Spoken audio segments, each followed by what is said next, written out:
Guys, may nakita ko sa sa social media na lutong parang Thai.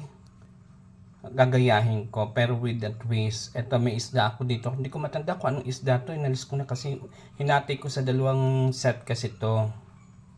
So 8 piraso to na isda na ipiprito ko at lulutuin ko sa parang fish curry with sauce siya. Wala ako makita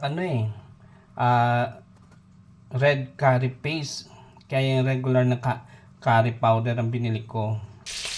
Ito piniprito ko na yung isda. Actually yung nakita ko sa sa social media, isda na lapad yung post like cream of dory. Naubos na yung cream of dory ko kaya itong klaseng isda to ang nilabas ko sa rep para maiba naman ang luto, yung fish curry.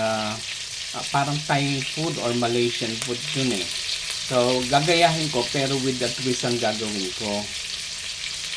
Wala akong nakitang red curry paste sa grocery. Sa palengke ito nakabili ko ng quick and easy curry mix. Ito na lang ang gagamitin ko. Maganda sana kung may yung red curry paste para authentic. Wala yan ang nakita ko sa palengke. Then ang nabili ko sa sa Dali, yung coconut milk na Kulina ang brand. Mura kasi ito, 31 pesos lang. Kaya Dali, baka pwede ka mag-sponsor. Lagyan ko ito ng sibuyas kasi nakita ko sa sa social media, wala siyang sibuyas, bell pepper lang. So gusto ko lagyan ko ng sibuyas.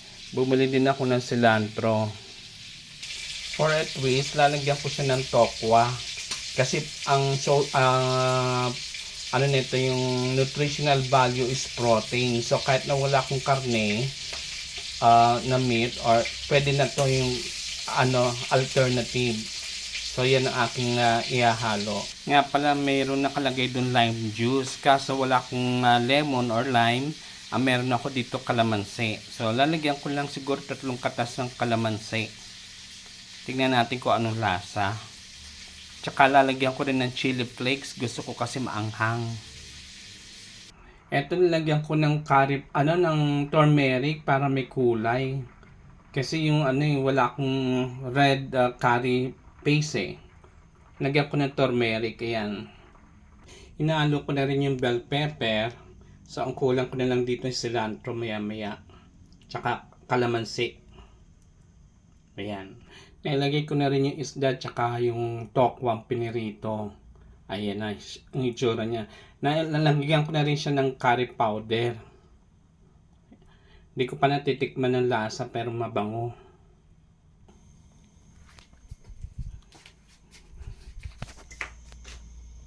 Yan.